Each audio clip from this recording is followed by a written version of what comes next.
দেখে নাও, একটা মফ হার দেখাচ্ছি, সাথে এরকম ইয়ারিং যাচ্ছে, সাথে এরকম ইয়ারিং যে ছোট্ট পাশার মধ্যে এরকম ইয়ারিংটা যাচ্ছে, জাস্ট দারুণ দেখতে। মফ হারের ডিজাইনটা জাস্ট দেখে নাও, খুবই সুন্দর দেখতে। এরকম একটা, এটা কিন্তু 26 ইঞ্চি লেন্থ যাচ্ছে, চাইলে তোমরা এটা 30, এটা টোটাল লেন্থ 30 আসছে, বাট চাইলে তোমরা আরো নামিয়ে পড়তে পারো, তুলেও পড়তে পারো, সেটটা খুবই সুন্দর লাগবে।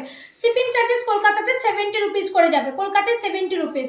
আচ্ছা, এই হচ্ছে ডিজাইনটা মফ হারের, খুবই সুন্দর দেখতে, সিম্পল একটা। দেখো সাথে ইয়ারিং দিয়ে মফ হারটা পরে নাও, যে কোনো শাড়ির সাথে যে কোনো ভাবে সেজে খুবই সুন্দর লাগবে। দিনের অনুষ্ঠানে, রাতের অনুষ্ঠানে সবটাই কিন্তু কভার করে নেবে এই হারটা।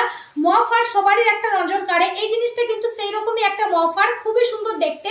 সাথে এরকম ইয়ারিং পেয়ে যাচ্ছ, প্রাইস আছে এটার অনলি 2200। পুরো ফুল সেটটা এরকম ডিজাইন করা একটা মফ হার, সাথে এরকম ইয়ারিং পাচ্ছ। ফুল সেটের প্রাইস আছে 2200। যাদের ভালো লাগবে স্ক্রিনশট নিয়ে হোয়াটসঅ্যাপ করবে। সিওডি কোথাও অ্যাভেলেবেল নেই, অনলাইন পেমেন্ট করে বুক করতে হয়। জাস্ট দারুণ।